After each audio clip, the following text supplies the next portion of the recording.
liquor legend back at it again with a new review.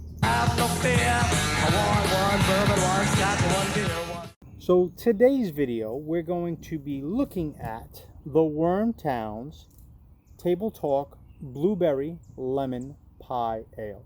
Now, at first glance, when you look at it, you're thinking, okay, it's an ale. However, when you delve into what style of beer it is, it's considered a fruit beer or a sour. So it's kind of funny they would call it a malt beverage. So I actually will wonder whether it's a real beer or not. You know, I've got a little flack from one of my groups when I posted something and it was considered a malt beverage. It wasn't considered a true beer, and they gave me a lot of crap or crap beer mafia. But hey, it's about enjoying things, okay? We're not going to get too technical about things. So I am kind of wondering whether it's a real true beer. I mean, fruit beers are beers. Sour ales are beers. They're not something that people who are big time into craft beers will get into. You know, fruit beers and sour beers tend to be for the people who are just getting into this type of beer, these craft beers. But I like sour beers. I like all beers. I mean, there's very few beers I don't like. I'm not the biggest fan of Scotch ale beers, but I drink them. You got to keep drinking to figure out what you like, and over time your taste change. So this is what we're doing today. Yes, I have tried it not too long ago. You know, whenever you're doing these videos, you want to kind of do some research about it. So try the beers before you actually do the videos, so you have a little more to talk about. It's good to be surprised, but be prepared when you're surprised. So I want to thank my buddy Mike Mimosa for the beers he got to me. Really awesome. I like the Legend glass, of course. So let's see.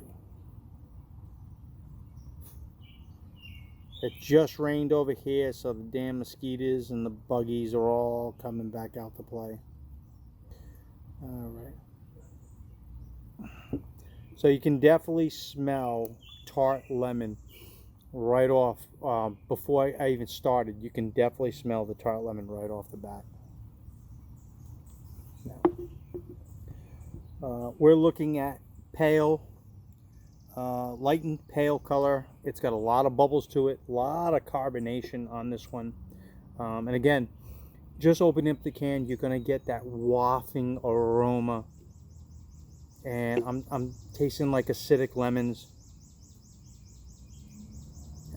And it's got that weird, almost like concentrated lemons. For some odd reason, that's exactly what I'm smelling on this. Again, I'm a big fan of sour beers.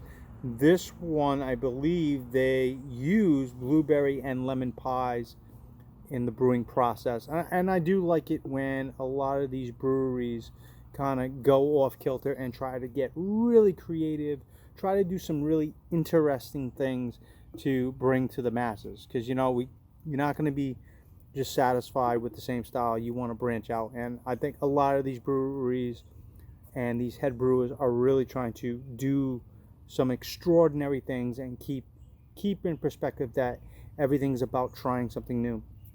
I think some breweries will do too much. Depending on how much ingredients they try to add, that price range will get through the roof. I've seen beers 25 for a 4-pack, 30. That's a lot. That's a real much. Unless it's an unbelievable one.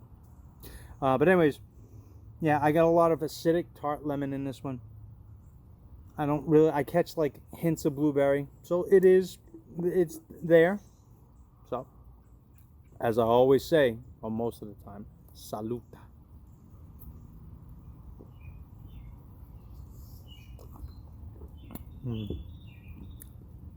So the tartness is front and center. I do get more lemon than I get of the blueberry. The kind of blueberry is very rounding. The tartness hits and it's surrounded by the lemon, and then on the back end you get the blueberry. You get some fresh blueberries, but the lemon is way more prevalent in this, and lemon tends to be a much stronger flavor than blueberry, so which is probably why you're getting more lemon than anything else.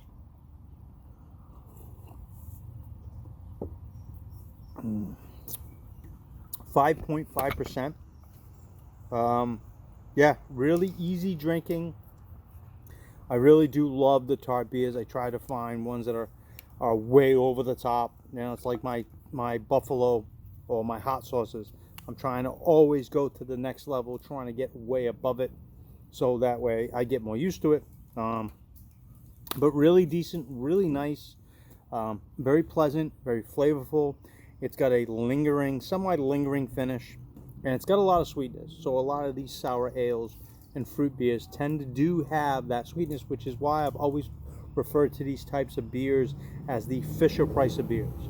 You know, somebody who's a hardcore IPA, hardcore stout, hardcore porter, they're not going to be too impressed by these beers. But I do think you need to step back and try to enjoy everything. You know, your taste buds develop over time. Your taste buds change over time. You could have your favorites, but you really got to go out there and just keep trying different things, so that your taste buds develop and you start picking up more of these things and you start accepting more of the craft beer. You know, craft beer is awesome, and I think it's more of a following now than it ever was in the past. And there's so many defining styles. There's so many breweries putting out really good beer. I mean, pretty sure wherever town you're living in, wherever you're living in the continental United States, you're always going to be close to a brewery. You're always going to be close to a really good brewery.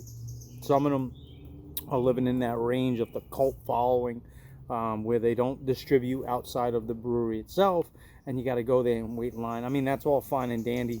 It's not what I want to do. I just want to be within reach of something.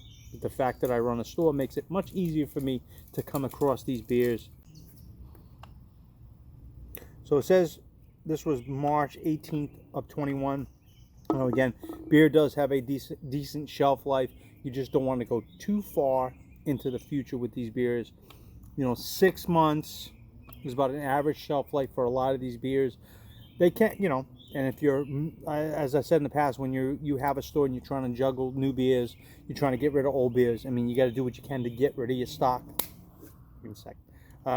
But still got a lot of flavor. I really do like it.